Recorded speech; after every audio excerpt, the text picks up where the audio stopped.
សួស្តីអ្នករៀនភាសាអង់គ្លេសទាំងអស់គ្នាសម្រាប់ថ្ងៃនេះយើងតមេរៀននឹងទៀតតទៅជាមួយពាក្យនិងប្រយោគភាសាអង់គ្លេសអញ្ចឹងណាអញ្ចឹងពាក្យនេះយើងអានថា confidentiality ការរក្សាការសម្ងាត់អញ្ចឹងណាហ្នឹងហើយ respect client confidentiality គោរពការរក្សាការសម្ងាត់របស់អតិថិជនមានន័យថាឧទាហរណ៍ណាធនាគារអតិថិជនទៅខ្ចីលុយចេះដើរប្រកោកប្រកាសអូអ៊ីនោះចែនោះណាក៏ខ្ចីលុយខ្ញុំធនាគារខ្ញុំធ្វើការនឹងអត់កើតទេតោះនេះហ្នឹងហើយឬក៏មួយទៀតលក្ខណៈថានៅតាមផ្សារតាមអីឬក៏ហាងអីចឹងណាយើងជាធនាគារយើងលក្ខណៈថាយើងស្លៀកពាក់ដូចមន្ត្រីធនាគារចឹងណាហើយទៅថតរូបឆ្វេងឆ្វាញនិយាយលឺថាអូអតិជនម្នាក់ហ្នឹងពាក់លុយយើងអីចឹងណាអាហ្នឹងហើយយើងអត់ចេះរក្សាការសម្ងាត់តោះនេះយល់ណាហ្នឹងហើយអញ្ចឹងគោរពអតិជនគេត្រូវការមុខមាត់របស់គេដែរយល់គ្រូណាហ្នឹងហើយទី2 sign a confidentiality agreement ចុះហត្ថលេខាលើកិច្ចព្រមព្រៀងរក្សាការសម្ងាត់តោះនេះហ្នឹងហើយអាចនិយាយរឿងអីមួយបានអញ្ចឹងទៅតោះនេះ breach of confidentiality is bad ចឹងការបែកធ្លាយការសម្ងាត់គឺមិនល្អទេតានេះហ្នឹងហើយអញ្ចឹង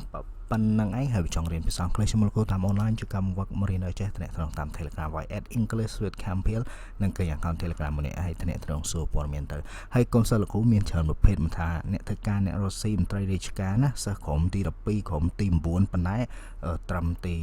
6ឡើងទី6ទី7មានន័យថាកូនក្មេងហ្នឹងគាត់អាចនិយាយស្ដាប់គ្នាបានអញ្ចឹងណាក្មេងពេកគូលោកគ្រូអត់បរៀនទេ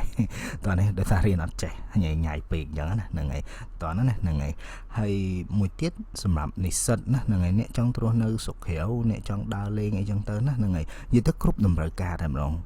អ្នកខ្លះកូនសិស្សខ្លះក៏គាត់រៀនប្រែសភៅប្រែអីចឹងណាហ្នឹងហើយព្រោះតែទៅមួយសភៅមិនមែនចេះតែប្រែណាហ្នឹងហើយព្រោះលោកគ្រូសង្កេតឃើញការប្រែភាគច្រើនអ្នកខ្លះគាត់ប្រើ Google Translate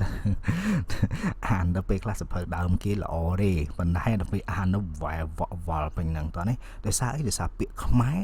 យើងអត់មានគ្រប់សម្រាប់ដាក់ឲ្យត្រូវពាក្យភាសាអង់គ្លេសទេអញ្ចឹងក្បួននៅក្នុងការប្រែគេអត់ដែលលក្ខណៈថាប្រែត្រង់ទេគេត្រូវតែដឹងន័យពាក្យភាសាអង់គ្លេសហ្នឹងពាក្យហ្នឹងបានន័យថាម៉េចហើយបានគេយកពាក្យខ្មែរយកទៅដាក់ឲ្យត្រូវអត្ថន័យកុំឲ្យបាត់អត្ថន័យរបស់គេបានពេលដែលយើងអានទៅវាលក្ខណៈវាអត់សូវឆ្កងអញ្ចឹងណាអញ្ចឹងអ្នកដែលគាត់ប្រើ Google Translate បកប្រែសភៅអីហ្នឹងអាហ្នឹងគួរតែរៀនឲ្យត្រឹមត្រូវទៅតោះនេះហ្នឹងហើយយល់ណាហ្នឹងហើយអញ្ចឹងប៉ុណ្្នឹងឯងបាយ